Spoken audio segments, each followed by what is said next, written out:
كانت روح انا نموت.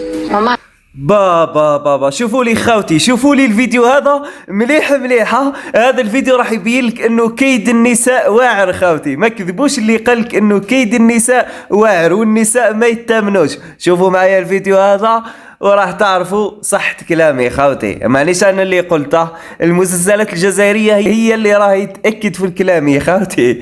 شوفوا.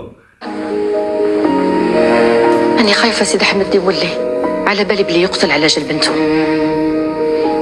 انت اللي قلت لي بلي مات، حسبتها النيس منه، درت له الخلع وديجا ميا ماشي بنته، ما يسالش فيها.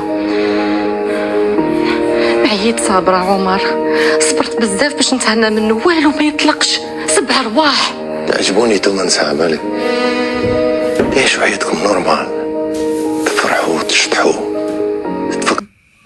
هنا قاسة يا جدك، قال لها تعجبوني تمنسى، تعيشوا حياتكم نورمال، تلعبوا وتشطحوا، والله ما على بالكم بالدنيا يا جدك. وشكون اللي يسوفري وشكون اللي يقاسي هو الرجل الجزائري، ولا الرجل بصفة عامة خاوتي، نحكيو بصفة عامة، الرجل راهو يقاسي خاوتي.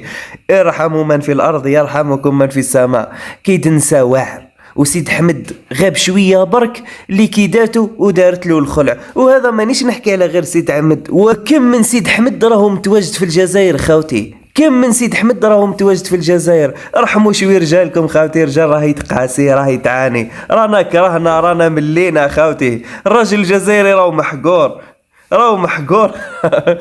المهم خاوتي، حبيت نعطي ردة فعلي على هذه اللقطة برك لأنها لفتت انتباهي، ومبين لكم انه كيد النساء ما يتامنوش، انه نساء ما يتامنوش خاوتي، وكيدهم واعر بزاف. اما انتم اعطوني رايكم في لي كومونتير، واش تقولوا في الموضوع هذا؟ رايكم راهو يهمني بزاف خاوتي، نحب راي الرجال، النساء ما كومش معنيين بهذا الفيديو، على بالي راح تكلاشيوني، ولهذا نهرب منكم.